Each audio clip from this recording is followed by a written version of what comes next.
Good evening, everyone. My name is Corey Hudson. I don't have a nickname. You can call me Corey. My pronouns are he, him, his. Um,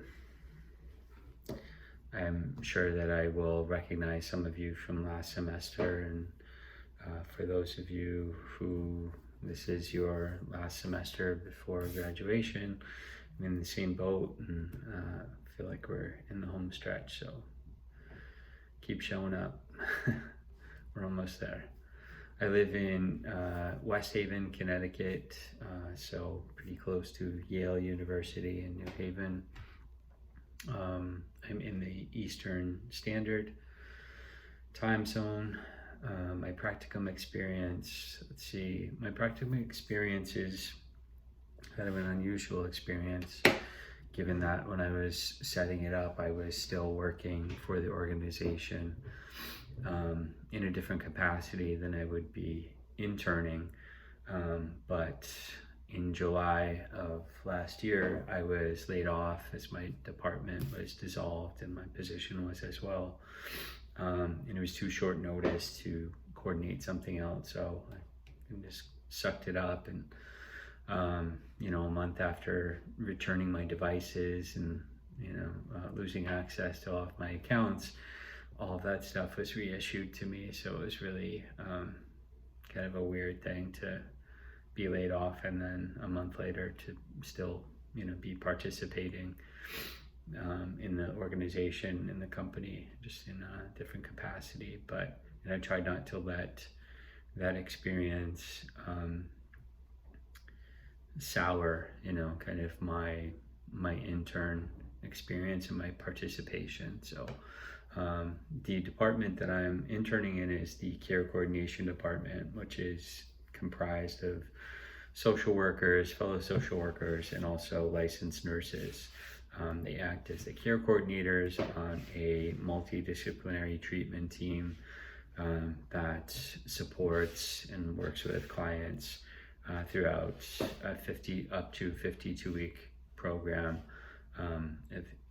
that is within the scope of in-home addiction treatment. Originally, the company was really in person in the client's home and has progressively moved more and more virtual, I think for cost reasons and labor reasons and convenience. So that was another change. I think when I was planning to do the internship, I would have been going to clients' homes and working on the treatment plan and so forth with clients and having a monthly session with them. And now all of that is happening virtual, which is definitely convenient for me with everything that I have on my schedule, juggling full-time work and full-time school. So I'm not complaining, but it's definitely a different experience. So far, it's been an interesting experience because I'm getting to see the company and the systems and the policies and the procedures and tasks of a role in the company that I knew of, but I never kind of stood in those shoes, and hadn't stood in those shoes in a virtual context either. So it's been interesting. I think that there's clearly a lot of assessment, screening, work that's done, a lot of administrative stuff, which I think any sort of case management, care coordination role is going to be laden with that, particularly when you're wanting to get reimbursed from insurance companies and so forth. It's kind of part of the job. But I think my mentor and my approach even is to really maximize the quality of that connection time that we have in session with clients, so that it's not just checking boxes and going through the motions, but actually building and nurturing a relationship that's conducive to supporting their growth and empowering them to continue to move towards their goals and to get their needs met and hopefully have what they need by the time that they leave the program and move on to whatever the next chapter of their recovery is. So it's been interesting, and there's been through each of these different changes that's happened at the organization, there's kind of a ripple effect of people adapting to changes, and a lot of controversy around them and the stability of the company and the future of each person's role within the company, which is not unusual, but it's kind of a ride to wave, a wave to ride. So thinking about this class, macro level social work practice, theories, knowledge. So more and more, I'm realizing the importance of macro level social work, and I think to some degree, through my education, I've recognized that it's important and why it's important. But I think more and more in each capacity that I'm working in, whether it's direct care, it's management, or some sort of leadership role, and understanding the frustrations that folks who I'm trying to serve and support and work with are facing, I recognize how systemic the issues are that impede their needs being met, that impede me being able to meet their needs in a more efficient way, in a more humane way, and just all of the kind of bureaucracy and different levels of red tape and obstacles that the system or the matrix has kind of created, that's dysfunctional, that contributes to gaps that people fall through, or cracks, if you will, in the system that people fall through, which I think comes down to macro work, when it comes to policies, whether they're policies within an organization, a community, a town, a city, a state, and governmental, and then corporations and human rights, and funding, and laws, and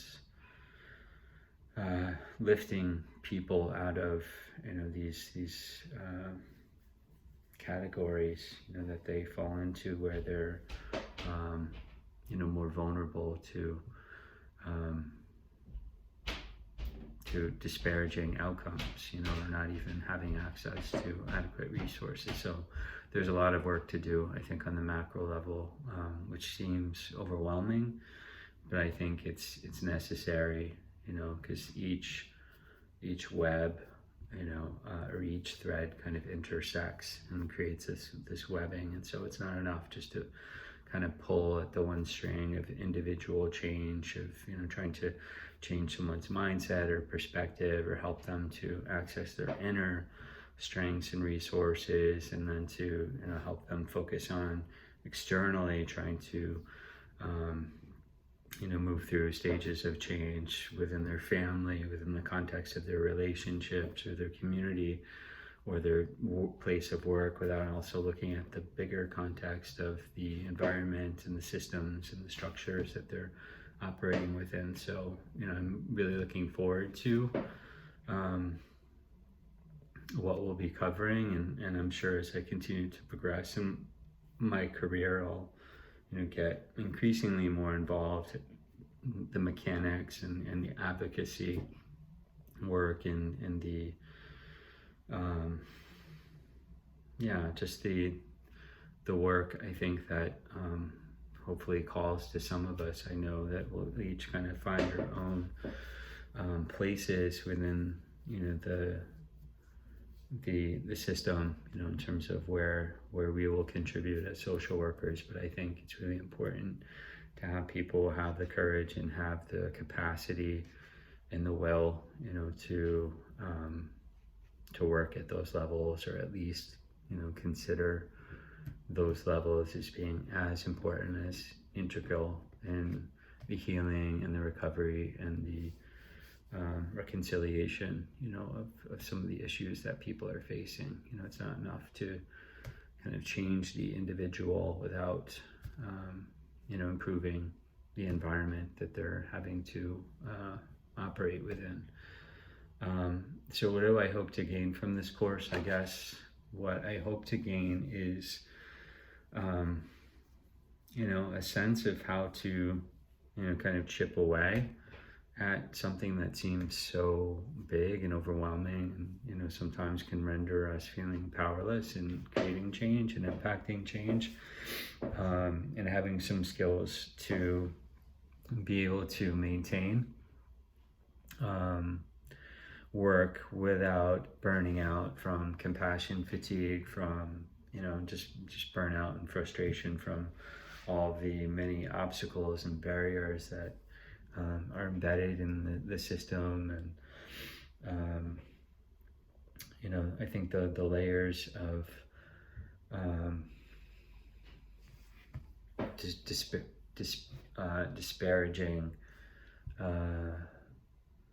disparaging outcomes, of generations of racial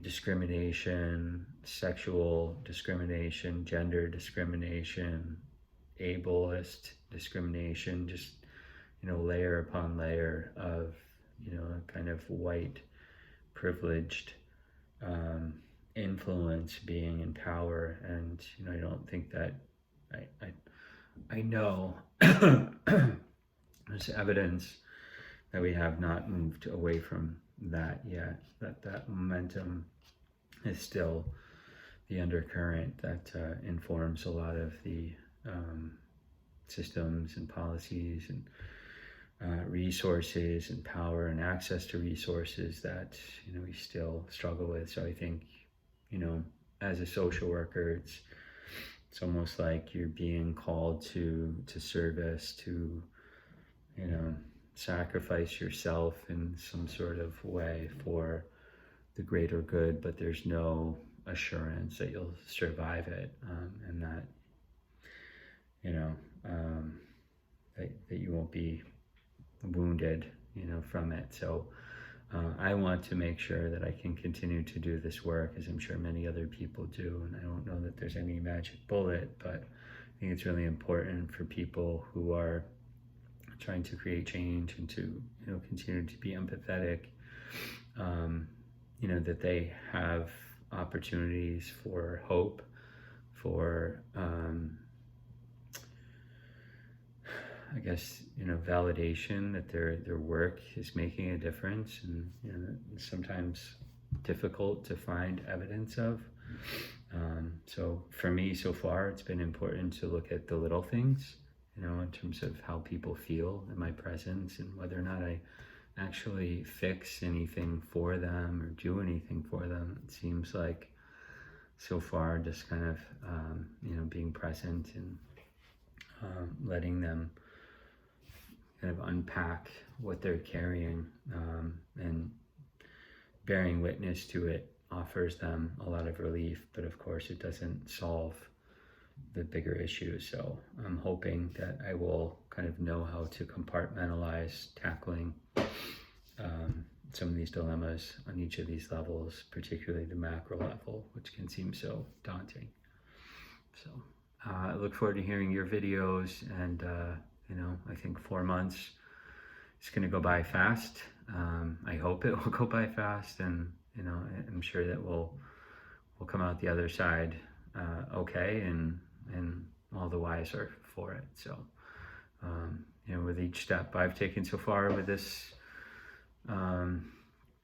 direction, and continuing my education, I think I continue to learn that I'm capable of more than I thought I was, but in order to learn that, I have to step into uncomfortable and kind of new territory and do my best. And so I hope that you can give yourself some grace too and do the same. And it's a process of growing and learning, which encompasses a level of vulnerability and courage. Those two things I think are synonymous. So hang in there, and we're all in this together. And yeah, let's do it. Bye.